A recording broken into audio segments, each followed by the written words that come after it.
So, welcome to the new summer season of Gap Talk Show, bringing you the latest news from the advanced packaging industry. Be sure to subscribe to our newsletter or visit our website at globaladvancedpackaging.net.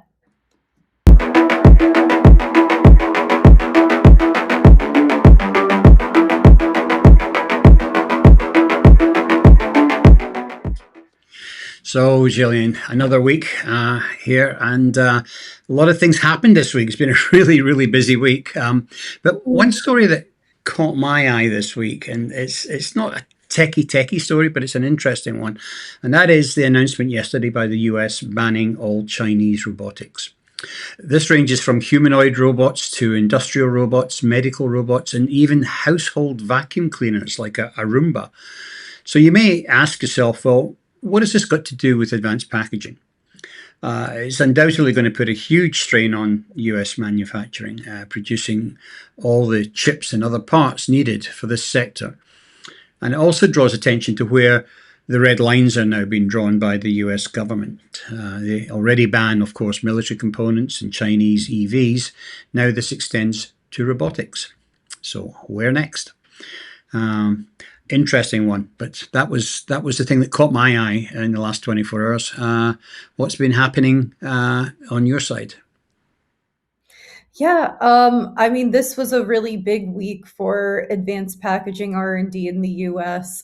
Speaking of the United States, GlobalFoundries, Multibeam, and Kepler Computing, all of them signed letters of intent with the US Commerce Department, totaling 874 million for advanced packaging R&D for the next generation of technology.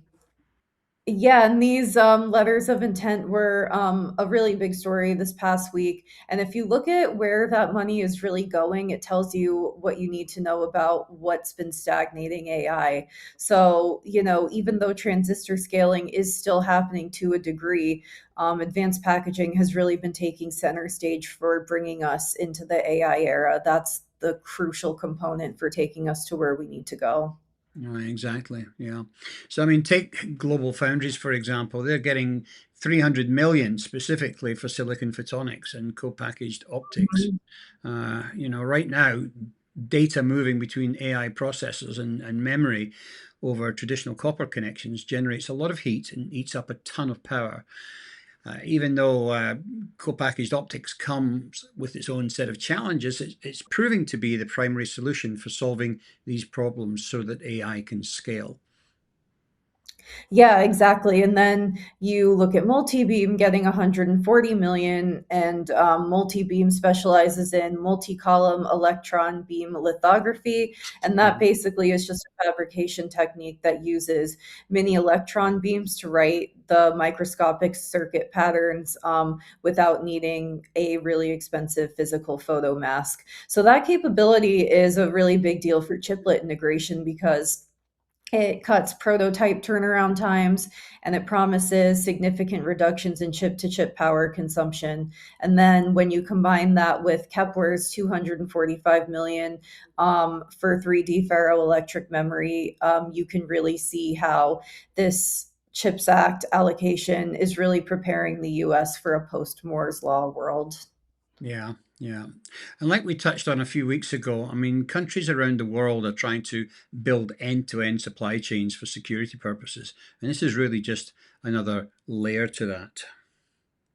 Yeah, of course. And speaking of the US, Brewer Science, which is a specialized materials company based in Missouri, they announced their acquisition of Heraeus Epurio's semiconductor chemical business. And that was earlier this week. And in similar acquisition news, last week, Micron acquired AEMtec last week. So definitely moving forward on the acquisition side here in the US. Yeah, there's been an awful lot of M&A activity. So both of these moves really highlight how consolidation is hitting the supply chain below the chip maker level. Brewer Science acquiring Heraeus Epurio gives them vertical integration over ultra-pure chemistries like photoacid generators. When you're dealing with advanced lithography and ultra-fine package features, a single impurity can ruin a whole wafer. So having those raw material, raw chemical inputs, should I say, under one roof should help a lot with promoting zero defect standards. Yeah, absolutely. And Micross acquiring AMTech in Europe is all about expanding its optoelectronic and micro packaging capabilities. And as more sectors like aerospace and defense and others start to require complex 3D integration and photonics, companies like Brewer and like Micross are actively using that M&A strategy to secure their footprint here in the US and in Europe as well. Right.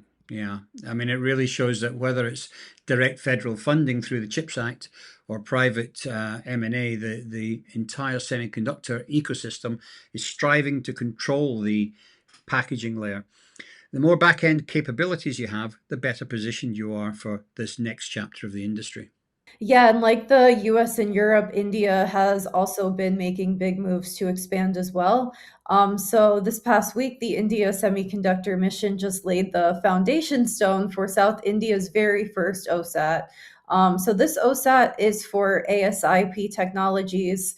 And yeah, speaking of India, they have really been expanding quickly. And with so many young people in their country, they also have a unique workforce advantage that most other countries don't. Yeah, absolutely. Well, I'm planning, of course, next month, I'm going to be heading out to India and I'm going to be interviewing quite a few of these OSAT companies. But that facility is also a joint venture with APAC from South Korea, but it's part of a much wider wave across the country.